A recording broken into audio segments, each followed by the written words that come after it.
Hello friends, welcome to Physics Universe. Now today our topic is ICSC Standard 9 1.3 Need for Standard Units. Okay?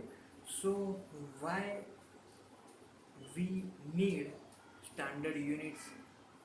अगर हम एक units को अगर standard नहीं रखेंगे तो क्या होगा कि कोई भी अपने हिसाब से यूनिट ले लेगा। ठीक है, तो एक साइंटिस्ट थे, उन्होंने मास के मेजरमेंट के लिए बहुत सारे यूनिट लिए। इस फॉर एग्जांपल पहले तो पाउंड लिया। पाउंड तो एक चलो बोल सकते हैं कि स्टैंडर्ड यूनिट है। बट दूसरा यूनिट लिया सीयर, ये तो हम लोग पहली बार सुन रहे हैं मास का यूनिट। फिर तीसरा यूनिट लिया मैन्यूट।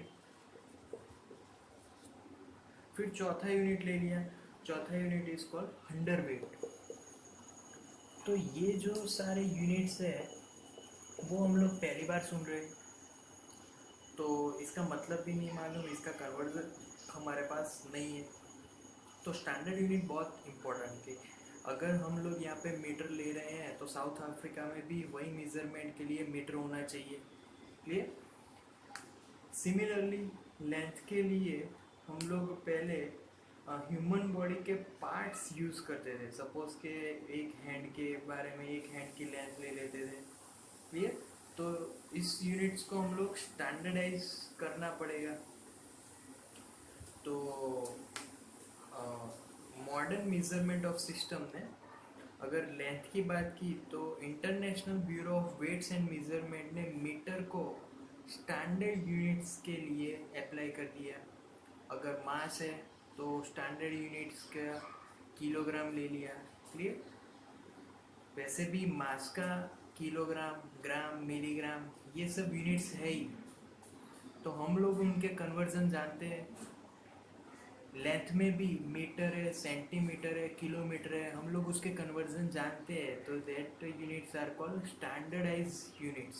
क्लियर। उसके बाद आती है characteristic of standard unit. Clear. This is sub topic characteristic of standard unit, मतलब कि स्टैंडर्ड यूनिट कैसा होना चाहिए। तो उसके फर्स्ट टॉपिक में it should be convenient size. Convenient size में होना चाहिए। ऐसा नहीं कि अगर मुझे यहाँ से बड़ौदा का डिस्टेंस लिखना हो 100 किलोमीटर तो मैं सेंटीमीटर में लिख लूँ, बहुत बड़े डिजिट्स आ जाएंगे। फिर वो मेज़रमेंट तो एक्यूरेट रहेगा, बट यूनिट में कन्वीनियंट साइज होनी चाहिए, नहीं कि बहुत सारे डिजिट लिख लूँ और फिर यूनिट कम बता दूँ। क्लियर। फिर second, it should not change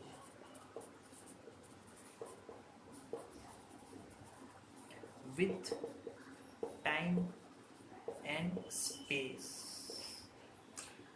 suppose के मैंने एक एक मेज़रमेंट लिया जिसका लेंथ है 1 मीटर। फिर 1 घंटे के बाद उसका मेज़रमेंट लेता हूँ तो वो हो जाता है 1.2 मीटर। तो वो जो स्टैंडर्डाइज यूनिट हमने किया है वो टाइम के साथ चेंज नहीं होना चाहिए। सिमिलरली स्पेस के साथ भी वो चेंज होना नहीं चाहिए। क्लियर। फिर third characteristic, that is it will be definable, sorry, मतलब इजीली डिफाइन कर सकते हैं वैसा यूनिट होना चाहिए। क्लियर। फिर उस विदाउट एनी डाउट, कोई डाउट नहीं रहना चाहिए। और एम्बिग्यूटी, डाउट नहीं रहना चाहिए। इसका मतलब क्या है कि कोई भी मेजरमेंट हो वो एक्यूरेट रहना चाहिए, उसका जो यूनिट जो हमने लिया है वो भी एक्यूरेट होना चाहिए। और वो जो यूनिट है उसके दो मतलब नहीं निकलने चाहिए। मतलब कि अगर इंडिया में कुछ हम उसका मेज़रमेंट ले तो वही मेज़रमेंट अमेरिका में भी वही रहना चाहिए, मतलब कि वो मेज़रमेंट उसके साथ चेंज नहीं होना चाहिए। Clear. Now it should not be perishable.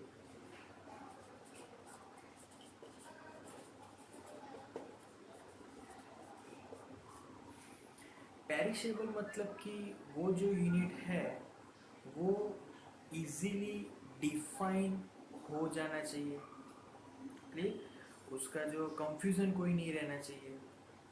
And fifth one is easily reproduced.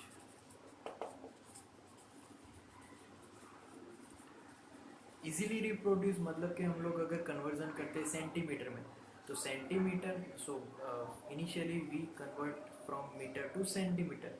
तो सेंटीमीटर से वापस मीटर में भी आना आ जाना चाहिए.